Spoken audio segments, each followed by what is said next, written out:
పశ్చిమ గోదావరి జిల్లా నర్సాపురం మండలం చిన్నమైనవాని వంక వద్ద సముద్రంలో చిక్కుకున్న 7 మత్స్యకారులను గ్రామస్తులు అధికారుల సమన్వయంతో సురక్షితంగా ఒడ్డుకు చేర్చారు.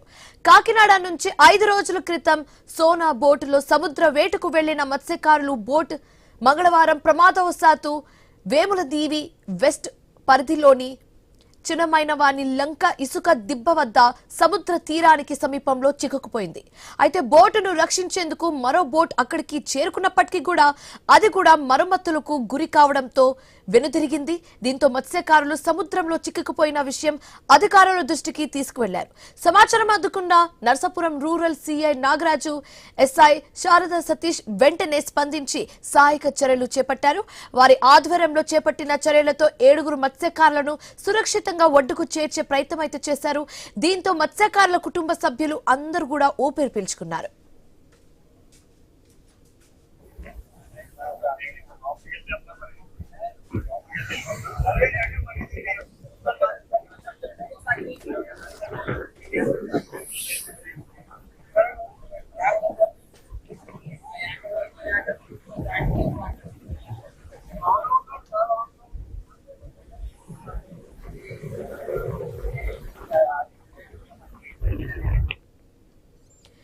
పశ్చిమ గోదావరి జిల్లా నర్సాపురం మండలం చిన్నమైనవాని లంక వద్ద సముద్రంలో చిక్కుకున్న 7 మత్స్యకారులను గ్రామస్తులు అధికారుల సమన్వయంతో సురక్షితంగా ఒడ్డుకు చేర్చారు.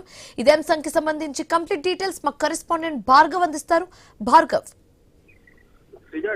ఘోర ప్రమాదమే తప్పిందని చెప్పుకోవచ్చు.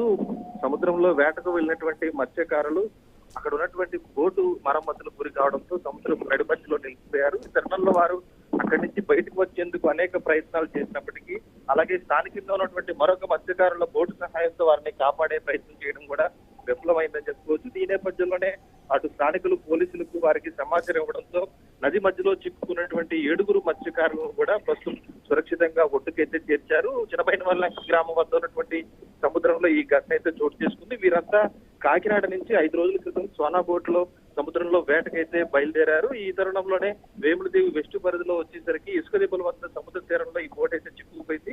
ప్రస్తుతం 7 మత్స్యకారులను సురక్షితంగా ఒడ్డుకు చేర్చినప్పటికీ కూడా ఆ బోటు మాత్రం ఇంకా సముద్రంలో చిక్కుకోవడంతో దాన్ని కూడా సురక్షితంగా ఒడ్డుకు తీర్చుకొచ్చేందుకు అటు కోస్ట్ గార్డ్ సిబ్బంది, స్థానిక జాలర్లు కూడా ప్రయత్నాలు అయితే చేస్తున్నారు. ఏదేమైనప్పటికీ 7 మత్స్యకారులు ప్రాణాలతో ఒడ్డుకు చేరడంతో ప్రస్తుతం వారి కుటుంబ సభ్యులందరూ కూడా ఊపిరి పీల్చుకున్న పరిస్థితి అయితే ఉంది.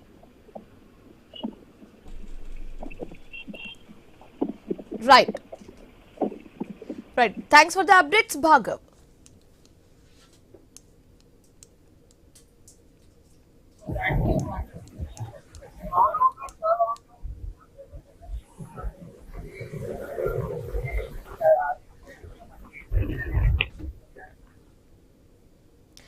అది నిరంతరం